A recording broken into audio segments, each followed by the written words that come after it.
Luke 7. Now when he had ended all his sayings in the audience of the people, he entered into Capernaum. And a certain centurion's servant, who was dear unto him, was sick and ready to die. And when he heard of Jesus, he sent unto him the elders of the Jews, beseeching him that he would come and heal his servant. And when they came to Jesus, they besought him instantly, saying that he was worthy for whom he should do this. For he loveth our nation, and he hath built us a synagogue. Then Jesus went with them, and when he was now not far from the house, the centurion sent friends to him, saying unto him, Lord, trouble not thyself, for I am not worthy that thou shouldest enter under my roof. Wherefore neither thought I myself worthy to come unto thee, but say in a word, and my servant shall be healed. For I also am a man set under authority, having under me soldiers, and I say unto one, Go, and he goeth, and to another, Come, and he cometh, and to my servant, Do this, and he doeth it. When Jesus heard these things, he marveled at him, and turned him about, and said unto the people that followed him, I say unto you, I have not found so great faith, no, not in Israel. And they that were sent, returning to the house, found the servant whole that had been sick. And it came to pass the day after, that he went into a city called Nain, and many of his disciples went with him, and much people. Now when he came nigh to the gate of the city, behold, there was a dead man carried out, the only son of his mother, and she was a widow, and much people of the city was with her. And when the Lord saw her, he had compassion on her, and said unto her, Weep not. And he came and touched the bier, and they that bare him stood still. And he said, Young man, I say unto thee, arise. And he that was dead sat up and began to speak, and he delivered him to his mother. And there came a fear on all, and they glorified God, saying that a great prophet is risen up among us, and that God hath visited his people. And this rumour of him went forth throughout all Judea, and throughout all the region round about. And the disciples of John showed him of all these things. And John, calling unto him 2 of his disciples, sent them to Jesus, saying, Art thou he that should come, or look we for another? When the men were come unto him, they said, John Baptist hath sent us unto thee, saying, Art thou he that should come, or look we for another? And in that same hour he cured many of their infirmities and plagues, and of evil spirits, and unto many that were blind he gave sight. Then Jesus answering said unto them, Go your way, and tell John what things ye have seen and heard, how that the blind see, the lame walk, the lepers are cleansed, the deaf hear, the dead are raised, to the poor the gospel is preached. And blessed is he whosoever shall not be offended in me. And when the messengers of John were departed, he began to speak unto the people concerning John. What went ye out into the wilderness for to see? A reed shaken with the wind.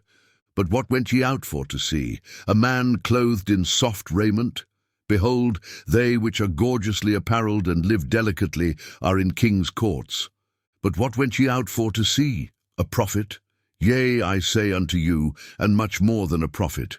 This is he of whom it is written, Behold, I send my messenger before thy face, which shall prepare thy way before thee. For I say unto you, among those that are born of women, there is not a greater prophet than John the Baptist, but he that is least in the kingdom of God is greater than he.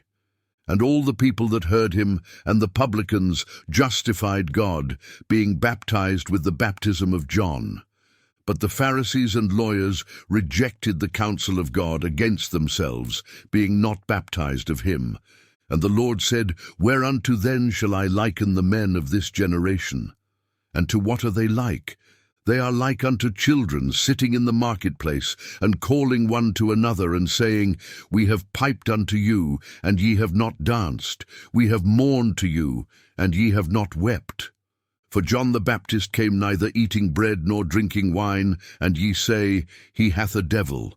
The Son of Man is come eating and drinking, and ye say, Behold a gluttonous man, and a winebibber, a friend of publicans and sinners. But wisdom is justified of all her children. And one of the Pharisees desired him that he would eat with him. And he went into the Pharisee's house, and sat down to meat.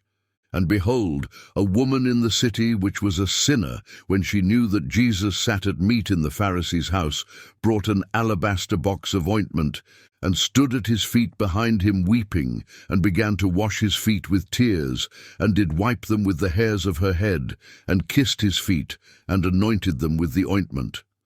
Now when the Pharisee which had bidden him saw it, he spake within himself, saying, This man, if he were a prophet, would have known who and what manner of woman this is that toucheth him, for she is a sinner. And Jesus answering said unto him, Simon, I have somewhat to say unto thee. And he saith, Master, say on. There was a certain creditor which had 2 debtors, the one owed 500 pence, and the other 50. And when they had nothing to pay, he frankly forgave them both. Tell me therefore, which of them will love him most? Simon answered and said, I suppose that he to whom he forgave most. And he said unto him, Thou hast rightly judged. And he turned to the woman and said unto Simon, Seest thou this woman? I entered into thine house. Thou gavest me no water for my feet, but she hath washed my feet with tears, and wiped them with the hairs of her head. Thou gavest me no kiss, but this woman since the time I came in hath not ceased to kiss my feet. My head with oil thou didst not anoint, but this woman hath anointed my feet with ointment. Wherefore I say unto thee, her sins, which are many, are forgiven, for she loved much. But to whom little is forgiven, the same loveth little. And he said unto her, Thy sins are forgiven. And they that sat at meat with him began to say within themselves, Who is this that forgiveth sins also? And he said to the woman, Thy faith hath saved thee. Go in peace.